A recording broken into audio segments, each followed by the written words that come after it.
मैं डीके साहू सनातनी कानपुर महारुद्र महाकाल सदाशिव को कोट कोट प्रणाम करता हूँ। माँ शक्ति, माँ पार्वती, माँ अम्बे, माँ गौरी को कोट कोट प्रणाम करता हूँ।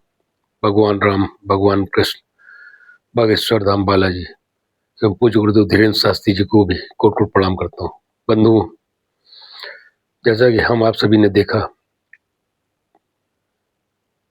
पिछले विधानसभा चुनाव जो भी हाल में संपन्न हुए, उसमें किस तरह से अपने आप को राजनीति के क्षेत्र का एक कुशल खिलाड़ी, अपने आप को समझने वाले तेजस्वी यादव का किस तरीके से पूर्णतः राजनीतिक करियर दांव पर लग गया और वो व्यक्ति पूर्णतः धाराशायी हो गया। बंधुओं, मैं पहले भी आप सभी को अपने वीडियो के माध्यम से अवगत करा चुका हूं कि युग पुरुष माननीय प्रधानमंत्री नरेंद्र मोदी जी, जो कि ईश्वरीय शक्ति से परिपूर्ण व्यक्ति हैं, जिस भी किसी राजनेता ने, चाहे वो देश का हो या विदेश का,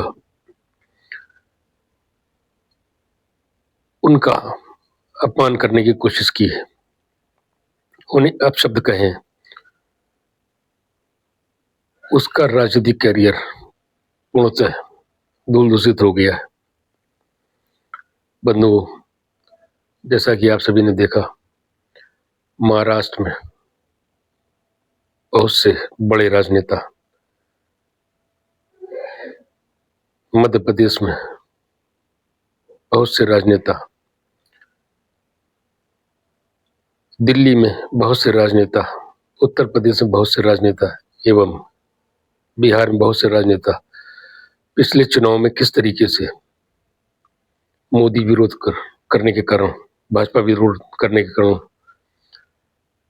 सनातनी संस्कृति का विरोध करने के कारण पूर्णतः धूल दूषित हो गए और उनका पूरा राजनीतिक करियर ही दांव पर लग गया है। बंधुओं, मैं इस वीडियो के माध्यम से माननीय प्रधानमंत्री युग पुरुष नरेंद्र मोदी जी को कोट कोट प्रणाम करता हूं। वजह उनकी जीवन शैली हम सभी के लिए एक आदर्श है। निरंतर देश हित में काम करना, बिना किसी विश्राम के, ये किसी लौह पुरुष, किसी ईश्वरीय शक्ति से संपन्न व्यक्ति के लिए ही संभव है। साधारण व्यक्ति के वश में ये नहीं है। बंधुओं, अभी आपने हाल में ही देखा कि किस तरीके से अपने आप को विश्व का सर्वोच्च नेता समझने वाले डोनाल्ड ट्रंप का पतन किस तरीके से होना प्रारंभ हो गया है। डोनाल्ड ट्रंप ने युग पुरुष माननीय नरेंद्र मोदी जी का अपमान करने का दुस्साहस किया और देखिए किस तरीके से डोनाल्ड ट्रंप की लोकप्रियता में जबरदस्त गिरावट आई है और अमेरिका ही नहीं, पूरे विश्व में न सिर्फ डोनाल्ड ट्रंप बल्कि अमेरिका की छवि को भी भारी धक्का लगा है।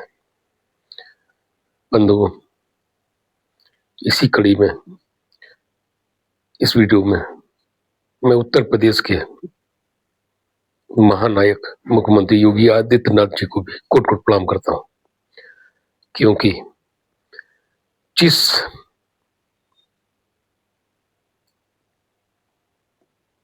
दृढ़ इच्छा शक्ति से उन्होंने उत्तर प्रदेश जैसे एक रोग ग्रसित प्रदेश का नेतृत्व किया है और जिस तरीके से उन्होंने अपने उस नारे को कि हमें उत्तर प्रदेश में कानून का राज स्थापित करना है, उसको पूर्ण किया है, वो काबिल तारीफ है।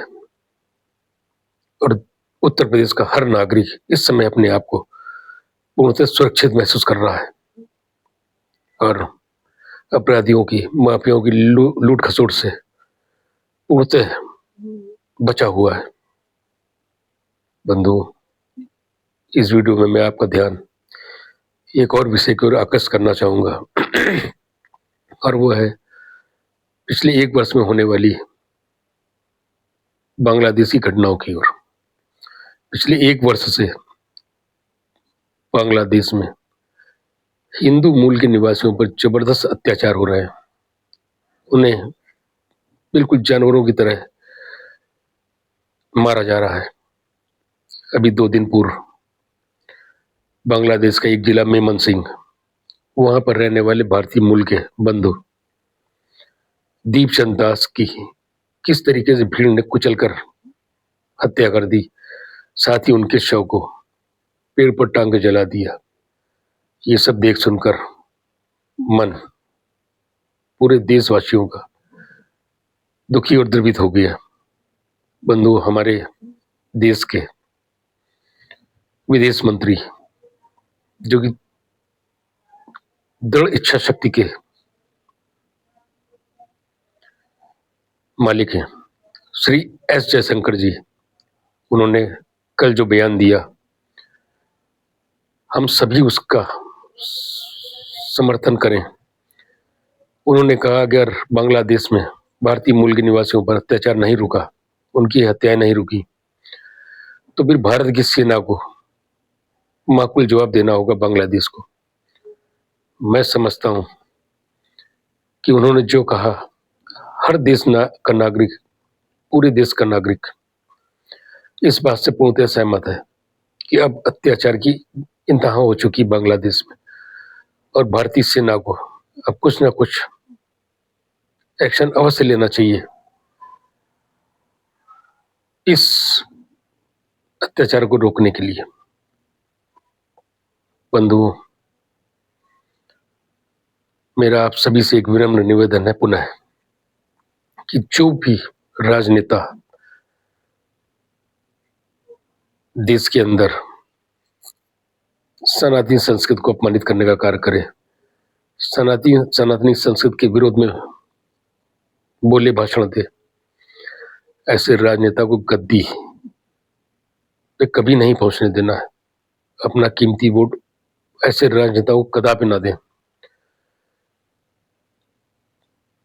जिससे कि वो सरकार में स्थान पा सके।